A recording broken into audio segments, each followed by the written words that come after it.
สบายดีพี่น้องสบายดีสุขสุขคนสมองสบอนกับสบายดียามเศร้าเนาะตาว่าสิบได้ใส่บาทเนาะเมื่อวานแต่ว่ามามื้อนี้ได้บ่ได้ยังหว่าเด้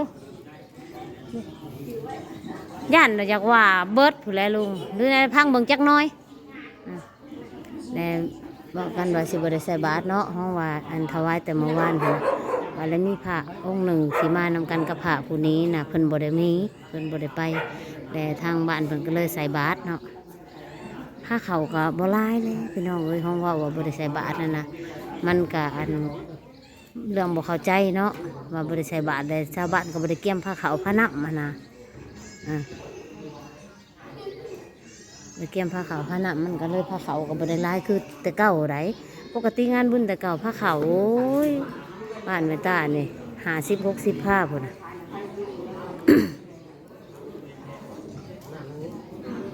ในบ้านนี้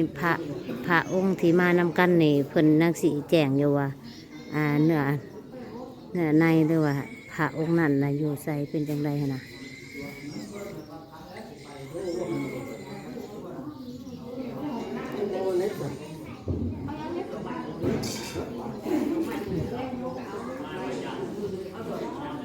มาปลาเพิ่นไหวนี่นะพระองค์นั้นนี้แหละ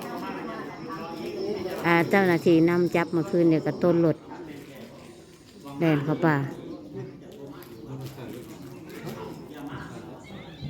บ้านกำลังทำเรื่องราว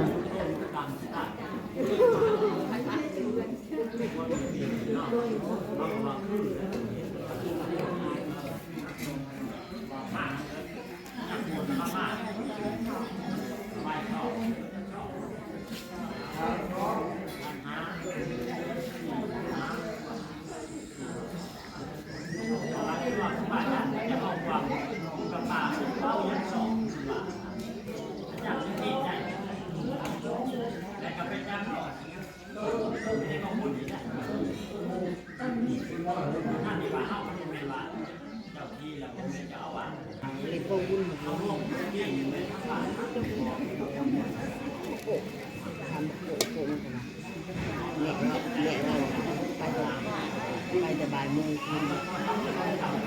แต่วันมัน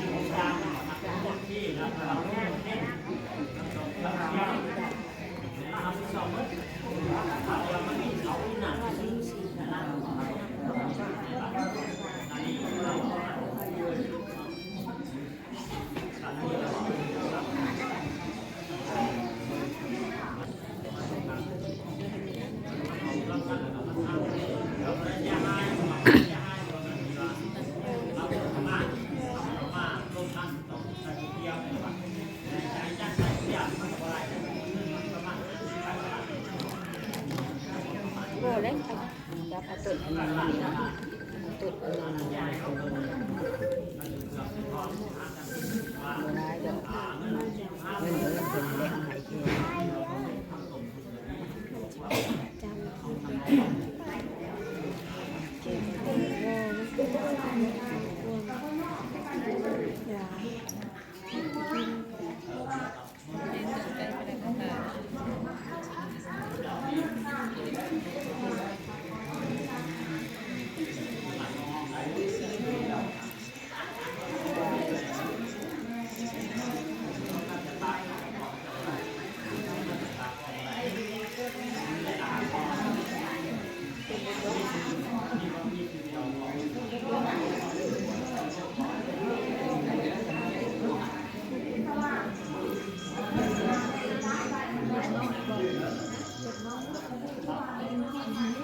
เต้นเห็ดจะเป็นบุญ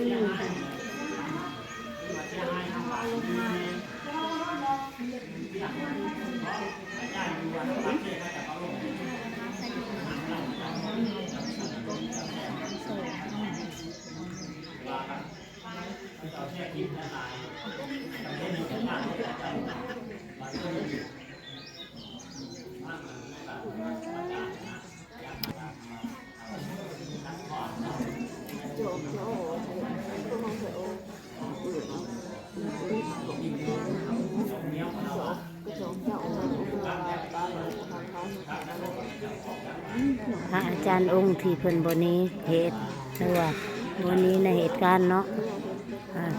เพิ่นชี้แจงที่ไปที่มาหรือว่าเหตุเล่าเหตุการณ์เนาะกับพระองค์ที่นี้เพิ่นบ่ได้ปิดบังหยังเพิ่นเล่าเบิด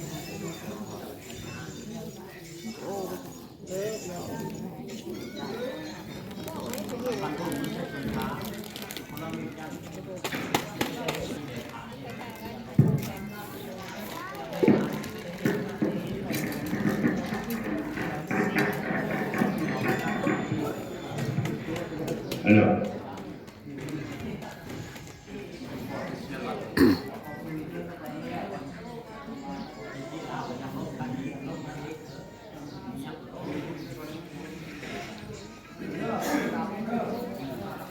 allora, เอาพิธีรับบาตรถวายของทาน ยังบ่จบแต่เท่านี้พี่น้องเรื่องราวเนาะนั่นสิดำเนินงานไปเรื่อยๆ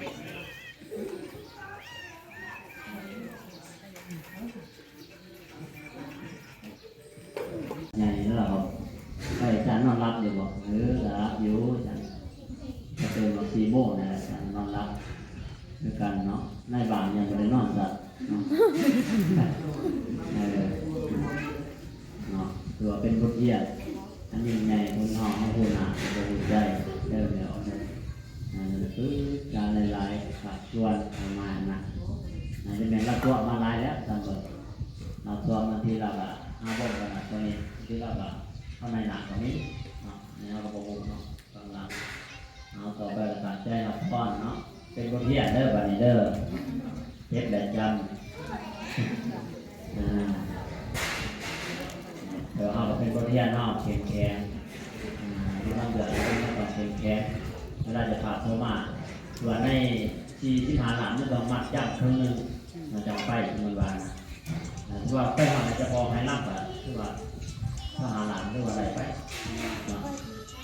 นั่นแหละที่ว่านะครับผมเป็นเชื่ออะไรที่ว่าง่ายดิเป็นสัญญาณพวกกันสามไปถึงมากเลยก็สามไปเส้นสัญญาณถึงมากกับเทศไทยเท่าอ่ะเชื่อใจเด็กเวลานั่งก็เป็นเรามาลงครับชาวบ้านอะไรเอาหัวจับทางนั้นทางนี้ง่ายทางนี้ละนอกเพื่อนพี่นอกการนั่งถึงมากโยกผู้ราชาดีเลยนี่แหละเอาไว้ที่ใดก็มาสามวัดสามว่านี่แหละนี่ถ่ายมากเลยนี่แล้วยังไงถ่ายส่วนที่นอกตัวร่วงเนาะถ่ายอะไรทำหลังก็ทำหลังป้ายเนาะทำหลังป้ายเราจะรู้เราใส่ใจคาโต้คาเช่นบางเชียงก็จะเนี่ยบอกพ่อที่ใดเก็บประตูมิตรแต่จำเป็นแล้วมันก็ต้องแก้ไขสมมติว่าไม่มีปัญหามันเลยถูกปั่นก็ต้องไปนั่งนั่นแหละเป็นบทเรียนนั่นยิ่งใหญ่มหาศาลเลยเมื่อวานจะเป็นทางขนาดมูลตีกันนะแม่นแหละแล้วที่ว่าจะผ่าก็ในช่องหน้าไม่ในประเด็นนอกเลยเราจะไปเสียเยอะสมมติว่าในระหว่างมันไม่ร้อยเลยคนเราคือหลังที่มันคือเราอ้นจำหายมันหมดช่องหน้าเนาะเอาจำหายมันอ้นเพราะเพื่อนจะเห็นแต่ไปอย่างเช่นสัญญาจะสื่อนี่เมื่อวานเห็นไปเช่นสัญญาจะสื่อเนี่ยสมัครเอาสมัครกลับไปได้อาจารย์วางแนวกับที่ว่าร้อยเงินว่าใจของร้อยอยู่แล้วนี่เราแต่ผู้คิดต่อห้าที่จะไม่นั่นนี่แล้วนี่อาจารย์ไปน้ำเล่าคือว่าตุยน้ำกันนี่เอาเรื่องผมเอาคิดบริวารเลยอาจารย์นี่ชั่วโมงหัวคิดหรือไรเห็นนี่เห็นความกันหรือไรคืออาจารย์มั่นแค่แต่บริวารนี่เห็นที่เห็นความหรือว่าอาจารย์มั่นนี่นั่นคือว่ามาเบิ้งวัดที่ในบ้านเป็นโซนในตลาดร่มกับเล่าแต่เวลาพูดเล่าในหมู่วันที่3 เดือน5/2026นี้เราไปเสียอยู่อันนั้นเอาขนาดว่าล่ำมาดอกผ้าเพชรตกไข่แต่บอกเจติมได้ถูกบริหารไอ้หมู่ของมันดอกไปหาเจติมอีกดอกทักเจติมอีกคือว่านะทำมาเรือมันยังไม่ตกต้องไปขวนหาว่าเราอยู่ไซชุดทัวไปเนาะของเราอยู่ไซแผ่วัดอยู่ไซเดี๋ยวมันมีไปทุกทีนะมอและการบวชการเป็นต้นบทเลยจะมีจะนั่งชมเลยผมมีแต่นั่นว่าเป็นผ่าเพื่อนกันนั่นว่าโอ้โหว่าผู้ก็ได้ว่าน้ำหมากใส่น้ำหนักโคตรมาทั้งหมดการชีพเลยเราต้องมาชีพทุกบาทจ้างจะแก่ขาเลยนั่นแหละแต่การได้แสดงว่าเขาคลายกันหรอก กเสือเลยก็ทำมาแป้งมือเลยบอกว่าเช่นเดิมเลยว่ามันก็ว่าเจ้าคนอ่ะคนนี้เนาะเจ้าก็คือเลยคนมียังเลยอาจารย์ว่าอาจารย์มาว่าได้นั่งดีกว่าเป็นไป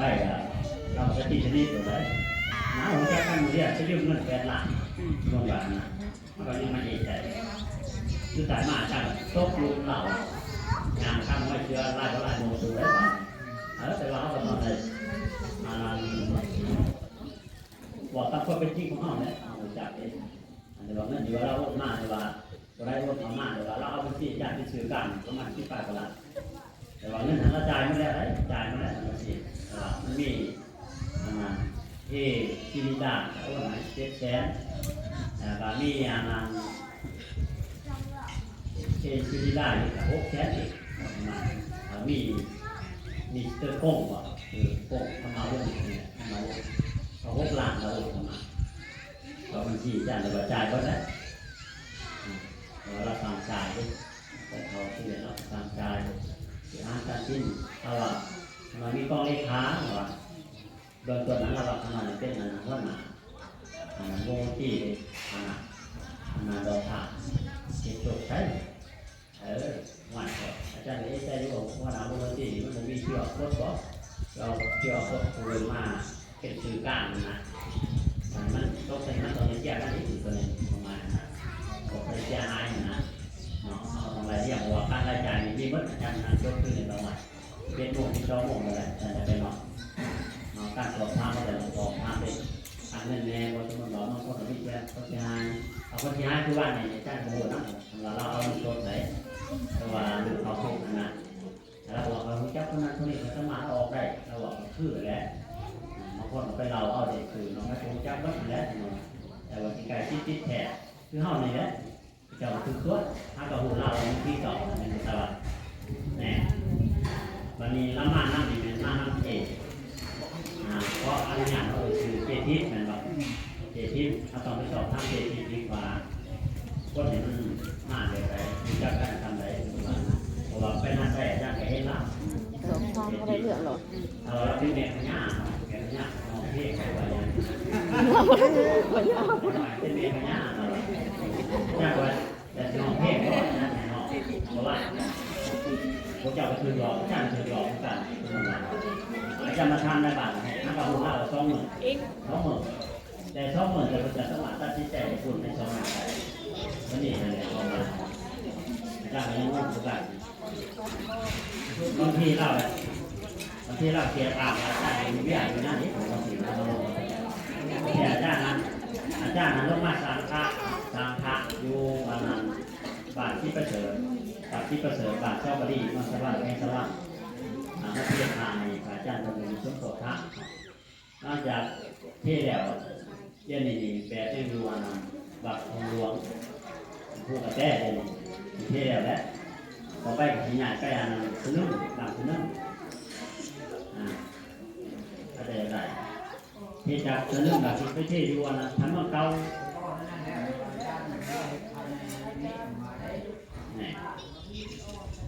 พออาจารย์มีแบบเข้ากับที่เอาเพราะว่าพวกมันเอาแบบเป็นวิชาเก่าล่าเห็นขนาดก็เห็นแบบพวกแต่ต่างหากในพวกแต่เราบอกเป็นด้านที่ว่าเป็นการชนิดก็เล่าที่หาปีแล้วตามเบิ่งว่าการตัดสินใจที่คุณจะทำนั้นมาทำแบบ